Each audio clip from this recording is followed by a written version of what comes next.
Okay, the first tip that I have in order to get a great credit score is paying your bills on time.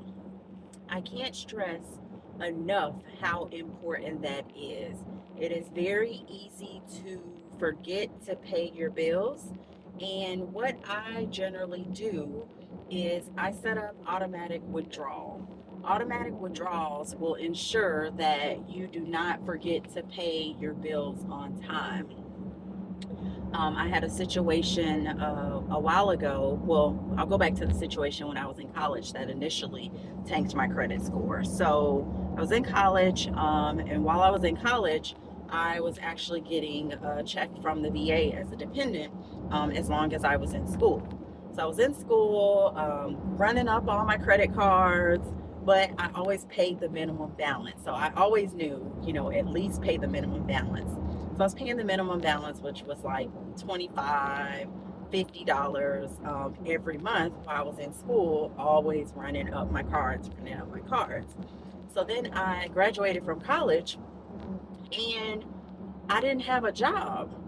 So, you do what people say, go to college, get an education, you'll be able to get a great job. So I did all of that. I graduated college, and then guess what? I couldn't find a job. I looked and I looked and I looked, couldn't find a job. Meanwhile, I didn't have that check coming in anymore. So then I couldn't even pay the minimum balance on my credit card anymore. So my credit score tanked. It went down so low because I no longer was paying those bills. Mind you, even though I was running up my credit cards, my credit score was okay, but it wasn't good because my debt to income ratio was very low. I was in college. I really wasn't working that much to have any income, and I was pretty much maxing out my cards every month because I wanted to go shopping. So again, back to the story of running my credit cards up. No job. Finally found a job, and I was able to start paying the bills on time again. But the damage is done at that point. Once they start reporting you that first time as not paying your bills, it will stay on your credit in, I think, 5 or 7 years, and reflect very poorly, and it'll be very hard to bring your credit up no matter how There are hard you stalled try. vehicles It ahead. doesn't matter if someone adds you as an authorized user to their card and they have an exceptional payment history. If that is on your credit, it will be very hard to bring it up. So again, can't stress enough how important it is to pay your bills on time. The other situation I have is recently, like about a year ago, one of the credit card companies switched their third party provider to who sends out the bills. And when they did that, I missed that notification. So I wasn't able to update the automatic withdrawal for that card. In that next month, I didn't pay the credit card because it didn't automatically come out. So I started getting all of these notifications from Credit Karma, from TransUnion, from Experian saying my credit score dropped. And I'm like, why? Why would my credit score drop? I don't have many credit cards. I have automatic setup for payment. Why would it drop? So I did some investigation and found out that the automatic payment didn't come out because when they switched providers, they didn't automatically update the information, my bank information for that. So what I did, I had to get this off of my credit. So I filed a dispute with the credit card company to say that, that was incorrect. I wasn't notified. And what they did was they went ahead and updated on my credit card to show that I paid on time because I've always had an exceptional payment history with them.